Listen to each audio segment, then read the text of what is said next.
He co-founded the Workers' World Party in 1959 and served as its chairperson until his death.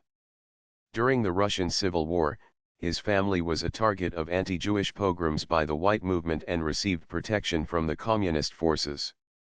They resettled in Brooklyn, where Marcy became an activist for the Communist Party USA. He studied law at St. John's University and provided legal advice to labor unions in New York.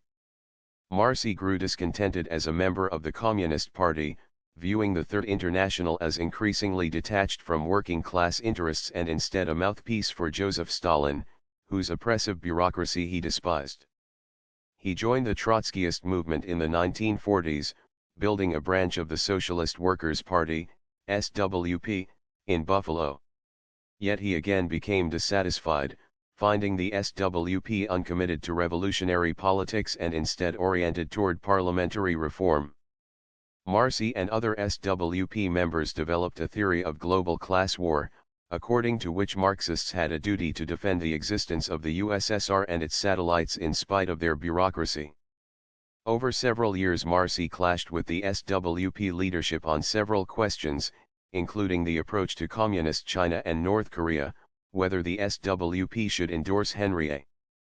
On the last question, Marcy's faction supported the Soviet military intervention, arguing that the initial worker uprising had attracted class elements that sought to restore capitalism.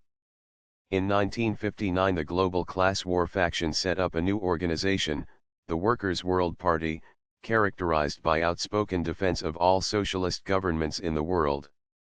After the first issue of the Workers' World newspaper was published, Marcy started applying his view of Marxism to contemporary issues.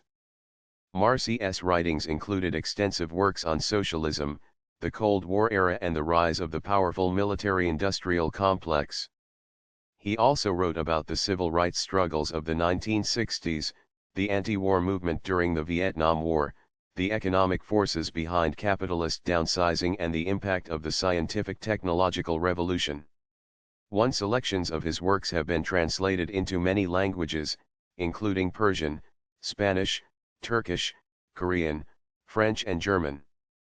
His writings show a strong support for Mao Zedong and the Chinese Cultural Revolution, though he continued to defend China against imperialism following the reforms of Deng Xiaoping. Marcy defended China and also the Soviet Union against the charge of imperialism even while disagreeing with some policies and practices of the Communist Party leadership of both countries.